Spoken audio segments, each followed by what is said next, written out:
ஒரு நாள் காலையில நீங்க தூங்கி எழுந்திருக்கும்போது, ஆ உங்க மூளை நேரடியாக ஒரு ராணுவ கணினியோட இணைக்கப்பட்டிருக்குன்னு கற்பனை செஞ்சு பாருங்க. ம், கேட்கவே கொஞ்சம் பயமா இருக்கு. ஆமா. ஆனா இது ஏதோ ஹாலிவுட் சயின்ஸ் ஃபிக்ஷன் படத்தோட கதை கிடையாதுங்க. இந்த நிமிஷம் பாத்தீங்கன்னா, ஹார்வர்ட் பல்கலைக்கழகத்தைச் சேர்ந்த ஒரு முன்னாள் விஞ்ஞானி, சீனாவுல இருக்கிற ஷென்சன் மாகாணத்துல மனித மூளையையும் எலக்ட்ரானிக் சாதனங்களையும் இணைக்கிற அந்த பிரெயின் கம்ப்யூட்டர் இன்டர்ஃபேஸ் ஆய்வகம். கரெக்ட், அதேதான். அதை இப்போ அமைச்சிட்டு இருக்கார்.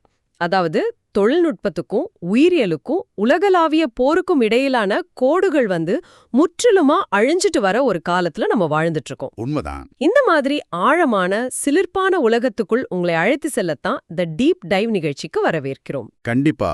இன்றைய ஆழமான அலசலின் நோக்கம் ரொம்பவே தெளிவானது.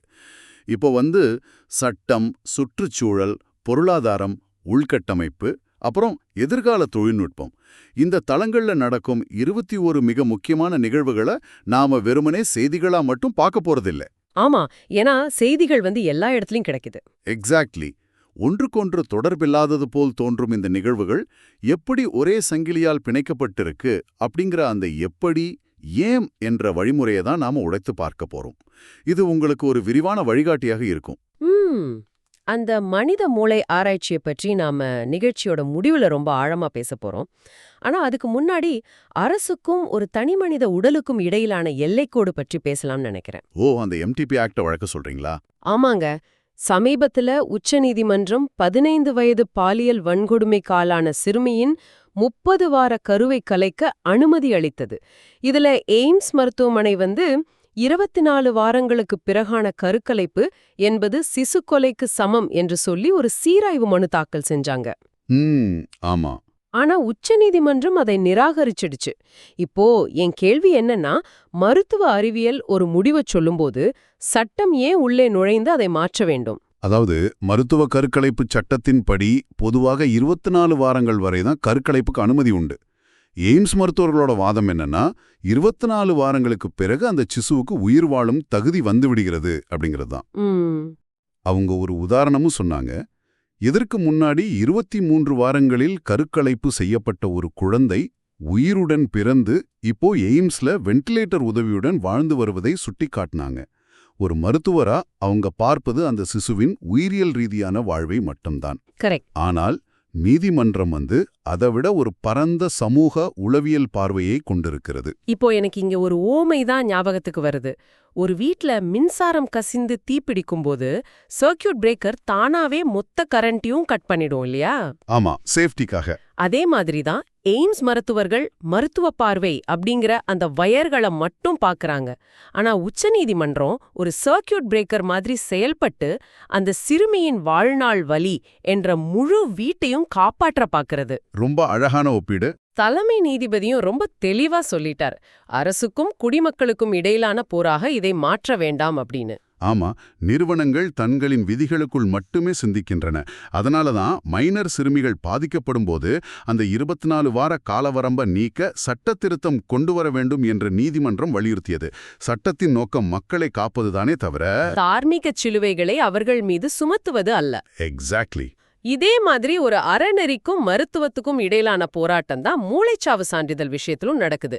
அதாவது உறுப்பு தானத்துக்காக மூளைச்சாவு அடைந்ததாக அவசரமாக அறிவிக்கப்படுகிறதா என்ற சந்தேகத்தின் அடிப்படையில் உச்ச நீதிமன்றம் தலையிட்ட அந்த வழக்கு. ஆமா, அந்த சான்றிதழை வழங்க இஇஜி மற்றும் ஆன்ஜியோகிராம் பரிசோதனைகளை கட்டாயமாக்குவது குறித்து எய்ம்ஸ் நிபுணர்களின் கருத்தை நீதிமன்றம் கோரியுள்ளது. மூளைச்சாவுன்றது முழுக்க முழுக்க ஒரு மெடிக்கல் கண்டிஷன். இதுலயே நீதிமன்றம் தலையிடணும். ஏன்னா பாத்தீங்கன்னா, உறுப்பு தானம் என்பது ஒரு மகத்தான விஷயம். ஆனால் அதுவே ஒரு வணிகமாகவோ அல்லது அவசரகதியில் எடுக்கப்படும் முடிவாகவோ மாறிவிடக்கூடாது என்பதுதான் நீதிமன்றத்தின் கவலை. ஆமா, ஒரு மனிதனின் உயிர் எப்போது முடிகிறது என்பதை தீர்மானிக்கும் அந்த தருகம் எந்தவித சந்தேகத்துக்கும் இடமளிக்காத அளவுக்கு அறிவியல் பூர்வமாக நிரூபிக்கப்பட வேண்டும். இங்கேயும் மருத்துவம் எங்கு முடிகிறது, மனித உரிமை எங்கு தொடங்குகிறது என்பதை சட்டம்தான் வரையறுக்க வேண்டியுள்ளது. கண்டிப்பா. மனித உரிமை அறநெறிகள்னு பேசும்போது அலகாபாத் உயர்நீதிமன்றம் கொடுத்த தீர்ப்பை நாம இங்க கவனிக்கணும். அந்த குழந்தை வளர்ப்பு உரிமை சம்பந்தமான வழக்கு தானே? அதேதான். ஒரு தந்தை தன் மைனர் குழந்தையின் வளர்ப்பு உரிமையை எந்த ஒரு நபருக்கும் தன் விருப்பப்படி மாற்றிக் கொடுக்கலாம் என்று ஒரு தனி நீதிபதி உத்தரவு பிறப்பித்திருந்தார். அத இப்போ டிவிஷன் பெஞ்ச் அதிரடியா ரத்து செஞ்சிருக்கு. இது ரொம்ப முக்கியமான தீர்ப்பு. ஒரு குழந்தை என்பது சொத்து அல்ல, அது ஒரு உயிர். காலங்காலமாக பாத்தீங்கன்னா நம்ம சமூக அமைப்பில் குழந்தைகளை தங்கள் உடமையாக நினைக்கும் ஒரு மனோபாவம் இருக்கு. ஆமா, அப்பா நினைச்சா என்ன வேணாலும் பண்ணலான்னு ஒரு நினைப்பு. கரெக்ட். தந்தை நினைத்தால் குழந்தையை தன் சகோதரிக்கு கொடுத்து விடலாம் என்ற வாதம் அந்த சிசுவின் அடிப்படை உரிமையை பறிக்கும் செயல். சட்டம் எப்போதும் தார்மீக விழுமியங்களோடு ஒத்துப்போக வேண்டும் என்பதை தான் இது உணர்த்துகிறது. தார்மீக விழுமியங்கள், மனித உரிமைகள்னாலே சட்டம் எதை அம்பேத்கர் நினைவுக்கு வராம இருக்க முடியாது. மே 1 உழைப்பாளர் தினத்தை முன்னிட்டு வெளியான பல கட்டுரைகள்ல இந்திய தொழிலாளர் சட்டங்களின் அடித்தளத்தை அமைத்ததில் அம்பேத்கரின் பங்கு விவாதிக்கப்பட்டிருக்கு. ஆமா, அரசியலமைப்பு சட்டத்தை அவர் எழுதும்போது சமூக உரிமைகளை மட்டும் அவர் பார்க்கவில்லை, பொருளாதார பாதுகாப்பையும் சேர்த்தே பார்த்திருக்கிறார். அது எப்படி, கொஞ்சம் விளக்கமா சொல்ல முடியுமா? அதாவது அம்பேத்கர் அந்த காலத்திலேயே ஒரு மாபெரும் பொருளாதார மாற்றத்தை முன்கூட்டியே கணித்தார். மக்கள் விவசாயத்திலிருந்து தொழிற்சாலைகளுக்கும் முதலாளித்துவ பொருளாதாரத்திற்கும் மாறும்போது தொழிலாளர்கள் சுரண்டப்படுவார்கள் என்பதை அவர் ரொம்ப தெளிவா உணர்ந்தார். தீர்க்க தரிசனம். அதனாலதான் செல்வமும் உற்பத்தி சாதனங்களும் ஒரு சிலரிடம் குவிவதை தடுக்கும் வகையில் அரசு நெறிமுறை கோட்பாடுகளில் தொழிலாளர் பாதுகாப்பை ஆழமாக வேரூன்றச் செய்தார். ஓ, அப்போ சட்டங்களை உருவாக்குவது ஒரு புறம் என்றால் அதில் உள்ள ஓட்டைகளை அடைப்பது இன்னொரு புறம்னு சொல்லலாம். இப்போ குடியுரிமை விதிகள்ல ஒரு மாற்றம் வந்திருக்கு. ஆமா, 2026ஆம் ஆண்டுக்கான திருத்தப்பட்ட விதிகள். அதுல EOCI திட்டம் கொண்டு வந்திருக்காங்க. ஆனா இதுல எனக்கு ரொம்ப ஆச்சரியமான விஷயம் என்னன்னா, இந்திய கடவுச்சீட்டு வைத்திருக்கும் சிறுவர்கள் வேறு எந்த நாட்டின் கடவுச்சீட்டையும் வைத்திருக்க கூடாது என்ற புதிய கட்டுப்பாடு. இது ஏன் இவ்ளோ முக்கியம்? இப்போ இந்தியா இரட்டை குடியுரிமையை அனுமதிப்பதில்லை அப்படிங்கிறது உங்களுக்கு தெரியும். ஆமா. ஆனால் வெளிநாட்டில் பிறக்கும் இந்தியர்களின் குழந்தைகளுக்கு அந்தந்த நாடுகளின் சட்டப்படி தானாகவே அந்த நாட்டின் பாஸ்போர்ட் கடத்தப்படும். அதே நேரம் அவர்கள் பெற்றோரின் அடிப்படையில் இந்திய பாஸ்போர்ட்டையும் வச்சிருப்பாங்க. 2 பாஸ்போர்ட். ஆமா, இந்த ஓட்டையை பயன்படுத்தி பல சலுகைகளை அனுபவிப்பதை தடுக்கவே மைனராக இருந்தாலும் இந்திய பாஸ்போர்ட் இருந்தால் வேறு நாட்டின் பாஸ்போர்ட் இருக்கக்கூடாது என்ற விதி கடுமையாக்கப்பட்டுள்ளது. EOCI மூலம் இந்த தரவுகள் எல்லாமே டிஜிட்டல் முறையில் கண்காணிக்கப்படும். ஓஹோ, டிஜிட்டல் கண்காணிப்பு ஒரு பக்கம் இருந்தாலும் அரசியல் தலைவர்களின் பேச்சுகளை சட்டம் எப்படி கையாளுகிறது என்பது ரொம்பவே சிக்கலானது. அனுராக் தாக்கூர் மற்றும் பர்வேஷ் வர்மா ஆகியோருக்கு எதிரான வெறுப்பு பேச்சு ஹேட் ஸ்பீச் வழக்குல உச்சநீதிமன்றம் ஒரு முக்கியமான சட்ட விளக்கத்தை கொடுத்திருக்கு. ஆமா, அந்த 2020 டெல்லி வழக்கு. அதுல நீதிமன்றம் என்ன சொல்லியிருக்குன்னா, ஒரு மாஜிஸ்ட்ரேட் குற்றத்தை விசாரணைக்கு எடுத்துக்கொள்ளும் கட்டத்தில்தான் முன் அனுமதி ப்ரையர் சாங்ஷன் தேவை. FIR பதிவு செய்யும் ஆரம்ப கட்டத்தில் அது தேவையில்லைன்னு சொல்லியிருக்காங்க. இந்த ப்ரையர் சாங்ஷன், டேக்கிங் காக்னிசன்ஸ், இந்த சட்ட வார்த்தைகளுக்கு பின்னால் இருக்கிற லாஜிக் என்ன? ரொம்ப சிம்பிள்ங்க.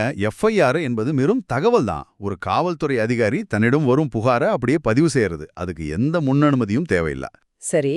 ஆனால் டேக்கிங் காக்னிசன்ஸ் என்பது ஒரு மாஜிஸ்ட்ரேட் அந்த புகாரை படித்து பார்த்து இதில் முகாந்தரம் இருக்கிறது என தன் அதிகாரத்தை பயன்படுத்தி வழக்கை கையில் எடுப்பது.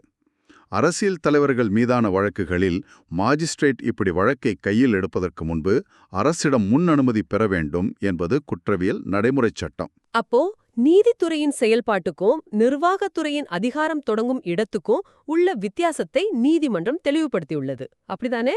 எக்ஸாக்ட்லி. சரி, மனிதர்கள் உருவாக்கும் இந்த சட்ட சிக்கல்களை பத்தி இவ்வளவு நேரம் பேசணும். ஆனால் இயற்கை ஒரு சிக்கலை உருவாக்கினால் எந்த சட்டமும் நம்மை காப்பாற்ற முடியாது. பசிபிக் பெருங்கடல்ல உருவாகும் எல்னினோ தாக்கத்தால் இந்த ஆண்டு பருவமழை இயல்புக்கும் குறைவாகவே இருக்கும் என கணிச்சிருக்காங்க. IMD அறிக்கை அதான் சொல்லுது. இன்னொரு பக்கம் 16வது நிதிக்குழு வெப்ப அலைகளை தேசிய பேரிடராக அறிவிக்க பரிந்துரைத்துள்ளது. புயல், பூகம்பம் மாதிரி வெயிலையும் பேரிடராக அறிவிக்க வேண்டிய அவசியம் என்ன வந்துச்சு? இத புரிஞ்சுக்கொள்ள நாம பேரிடர் நிதியோட கட்டமைப்பை பார்க்கணும். ஒரு மாநில அரசு தன் மக்களுக்கான நிவாரணங்களை வழங்க மாநில பேரிடர் நிதியை பயன்படுத்த வேண்டும். ஆனால் அந்த நிதியை எதற்கெல்லாம் பயன்படுத்தலாம் என்ற பட்டியலில் வெப்ப அலைகள் அதிகாரப்பூர்வமாக இல்லை. ஓ, லிஸ்ட்ல இல்லையா? ஆமா, இதனை நோட்டிஃபைடு டிசாஸ்டர் என்று அறிவிக்கும்போது வெயிலால் பாதிக்கப்படும் விவசாயிகளுக்கும் உயிரிழப்பவர்களின் குடும்பங்களுக்கும் சட்டப்பூர்வமாக நஷ்டஈடு வழங்க மாநில அரசுகளால் அந்த நிதியை பயன்படுத்த முடியும். பருவநிலை மாற்றம் என்பது வெறும் வெப்பநிலை உயர்வல்ல, அது ஒரு மிகப்பெரிய பொருளாதார சுமை. அப்சல்யூட்லி. பொருளாதாரமும் வளங்களும் எந்த அளவுக்கு பிணைக்கப்பட்டிருக்கு என்பதற்கு ஹரியானா விவசாயிகள் ஒரு மிகப்பெரிய உதாரணம். தான்சானியா போற விவசாயிகளை சொல்றீங்களா? ஆமாங்க. தண்ணீர் பற்றாக்குறை மற்றும் நிலத்தின் விலை அதிகரிப்பு.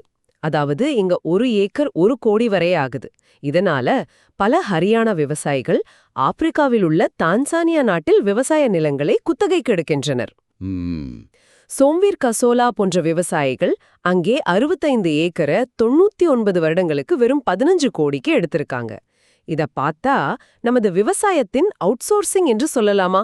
இது ஒரு புறம் தொழில்முனைவு வளர்ச்சியா தெரிஞ்சாலும், மறுபுறம் இந்தியாவில் நாம் எதிர்கொள்ளும் கடுமையான தண்ணீர் பற்றாக்குறையின் அபாயகரமான அறிகுறியா தெரியவில்லையா? நீங்க சொல்றது மிகச்சரியான பார்வை. இது வெறும் விவசாயம் சார்ந்த முதலீடல்ல, இது வளங்களுக்கான இடப்பெயர்மை. இந்தியாவுல பாத்தீங்கன்னா நிலம் சிறு சிறு துண்டுகளாக பிரிக்கப்பட்டு விட்டது. ஆமா, லேண்ட் ஃபிராக்மெண்டேஷன். அது மட்டும் இல்லாம நிலத்தடி நீர் அதல பாதாளத்திற்கு சென்று விட்டது. தான்சானியாவில் நிலம் மலிவு, தண்ணீர் வளம் அதிகம், அரசாங்க விதிகளும் சாதகமாக உள்ளன. உலகளாவிய உணவு பாதுகாப்பில் தண்ணீர் எங்கு இருக்கிறதோ அங்கே மூலதனம் நகர்கிறது என்பதற்கான தெளிவான அறிகுறிதான் இந்த இடப்பெயர்வு. வளங்கள் குறைந்து கொண்டே வரும்போது காடுகளும் அதை தாங்கும் சக்தியை இழக்கின்றன. மத்திய பிரதேசத்தில் புலிகளின் எண்ணிக்கை 155% அதிகரித்து 2022இல் 785ஆக உயர்ந்துள்ளது. மனித விலங்கு மோதல் அதிகரித்துள்ளதால் அம்மாநில காடுகள் இவ்வளவு புலிகளை தாங்குமா என இந்திய வனவிலங்கு நிறுவனத்தை மாநில அரசு அணுகியுள்ளது. ஆமா, புலிகளை பாதுகாப்பது நம்மளோட மிகப்பெரிய வெற்றிதானே. அப்புறம் ஏன் இது ஒரு பிரச்சனையா மாறுது? அதாவது உயிரியலில் கொள்ளளவு கேரியிங் கெப்பாசிட்டி என்ற ஒரு அளவுகோல் இருக்கு. ஒரு குறிப்பிட்ட நிலப்பரப்பில் இருக்கும் உணவு மற்றும் தண்ணீர் ஆதாரங்களை வைத்து அதிகபட்சம் எத்தனை விலங்குகள் வாழ முடியும் என்பதுதான் அது. ஓஹோ. ஏறி கிராமங்களுக்குள் நுழைகின்றன. அதனாலதான் மனித விலங்கு மோதல் வருது. கரெக்ட். நாம் பாதுகாப்பில் வெற்றி பெற்றுவிட்டோம். ஆனால் அந்த வெற்றியை நிர்வகிப்பதற்கான நிலப்பரப்பு நம்மிடம் இல்ல.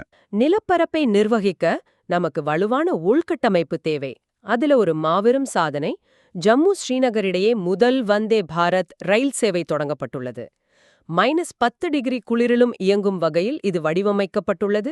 பயண நேரம் 5 மணி நேரத்திற்கும் குறைந்துள்ளது. உண்மையிலே இது ஒரு பெரிய மைல்கல். அதே சமயம் சாலை போக்குவரத்து அமைச்சகம் ஹாம் நெடுஞ்சாலை திட்டங்களில் கட்டுமான குறைபாடுகளை தடுக்க கடுமையான தகுதி நீக்க விதிகளை கொண்டு வந்துள்ளது.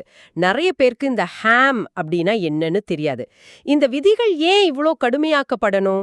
ஹாம், அதாவது ஹைபிரிட் ஆன்விட்டி மோட் என்பது உள்கட்டமைப்பு திட்டங்களில் ஒரு புதுமையான நிதி மாதிரி. இதில் அரசாங்கம் ஆரம்பத்திலேயே மொத்த பணத்தையும் கொடுத்து சாலையை போட சொல்லாது. பின்னாடி எப்படி நடக்கும்? திட்ட மதிப்பீட்டில் 40% நிதியை மட்டும் தொடக்க கட்டங்களில் கொடுக்கும். மீதி 60%த்தை கட்டுமான நிறுவனம் தன் சொந்த பொறுப்பில் முதலீடு செய்ய வேண்டும். சாலை கட்டி முடிக்கப்பட்ட பின் அடுத்த 15 வருடங்களுக்கு அரசாங்கம் அந்த முதலீடை வட்டியோடு தவணையாக திருப்பி கொடுக்கும். ஓ, இது நல்ல சிஸ்டம் மாதிரி தானே இருக்கு. சிஸ்டம் நல்லதுதான். ஆனால் இதில் பிரச்சனை என்னவென்றால், தகுதியற்ற பல நிறுவனங்கள் அந்த 40% பணத்தை வாங்குவதற்காக மட்டுமே தரமற்ற சாலைகளை போடுகின்றன. இதனால் பாலங்கள் இடிந்து விழும் விபத்துகள் நடக்கின்றன. இதை தடுக்கவே ஒருமுறை தவறு செய்தாலும் அந்த நிறுவனத்தை முற்றிலுமாக தகுதி நீக்கம் செய்யும் அதிரடி விதிகளை அரசு கொண்டு வந்துள்ளது. அருமை.